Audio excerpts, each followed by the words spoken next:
नमस्कार. आज आपण हिरव्या वाटाण्याची भाजी बनवणार आहोत. अगदी घाई गडबडीच्या वेळेला झटपट होणारी ही वाटाण्याची भाजी आहे.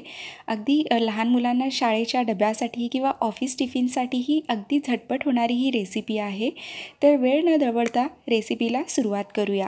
तर सर्वात आधी आपण इथे कढईमध्ये 2 ते 3 चमचे तेल घेतलेलं आहे.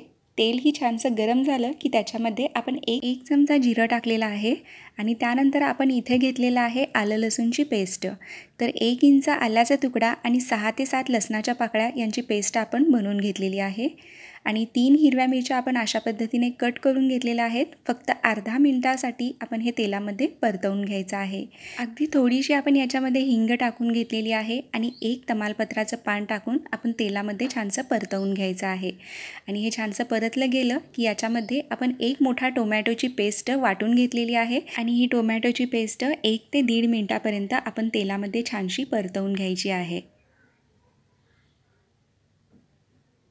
आणि इथे टोमॅटो आपण छानसं परतवून घेतल्यानंतर मसाले टाकणार आहोत. मसाल्यांमध्ये मी इथे घेतलेला आहे 2 चमचा धने पावडर, 1 चमचा सब्जी मसाला, 1 चमचा गरम मसाला, अर्धा चमचा हळद घेतलेली आहे. तर हे मसाले आपण मिक्स करून घेऊया तेलामध्ये आणि हे छानसे मिक्स झाले की याच्यामध्ये आपण टाकायचं आहे चवीपुरतं मीठ आणि 2 चमचे लाल तिखट घेतलेलं आहे. तिखटाचं प्रमाण जे आहे ते आपण इथे कमी जास्त करू शकतो. आता यामध्ये आपण थोडंसं पाणी घालून घ्यायचं आहे जेणेकरून आपले मसाले आणि ही टोमॅटोची पेस्ट आहे ती छानशी शिजली जाईल.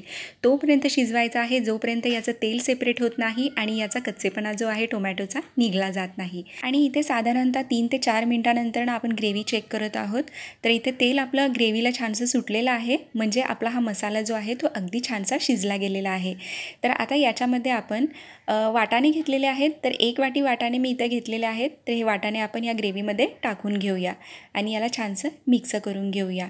तर आता हे शिजण्यासाठी आपण याच्यामध्ये लागेल तितकं पाणी टाकून घ्यायचं आहे. तर हे पाणी टाकल्यानंतर मी मिक्स केलेलं आहे आणि हे शिजण्यासाठी आपण आता झाकण लावून ठेवणार आहोत. तोपर्यंत हा व्हिडिओ जर तुम्हाला आवडली असेल, ही रेसिपी तुम्हाला आवडली असेल तर व्हिडिओला प्लीज लाईक करा आणि शेअर करा, कमेंटही नक्की करा. तर हे आता आपण झाकण लावून ठेवणार आहोत. साधारणतः इथे मी 14 ते 15 मिनटं झालेली आहेत आणि हे वाटाणे आपण छानसे शिजवून घेतलेले आहेत. अधूनमधून थोडंसं चेकही करायचं आहे वाटाणे शिजले आहेत की नाही ते. तर आता याच्यामध्ये आपण गार्निशिंगसाठी बारीक चिरलेली कोथिंबीर टाकून घेतलेली आहे आणि आपली ही वाटाण्याची सुंदर अशी मस्त टेस्टी भाजी रेडी झालेली आहे. तुम्ही इथे पाहूनच समजू शकता की आपली ही भाजी किती छान झालेली आहे. तर ही रेसिपी तुम्हाला आवडली असेल तर नक्की लाईक करा, शेअर करा, कमेंट करा आणि चॅनलवरती नवीन असाल तर चॅनल प्लीज सबस्क्राईब करा, बेल आयकॉन नक्की प्रेस करा जेणेकरून जेव्हाही मी नवीन रेसिपीज पोस्ट करेन त्याचं नोटिफिकेशन सर्वात आधी तुम्हाला मिळेल. तेव्हा भेटूया पुन्हा अशाच नवीन रेसिपींसोबत. तोपर्यंत स्वस्त राहा आणि मस्त खा. Thanks for watching.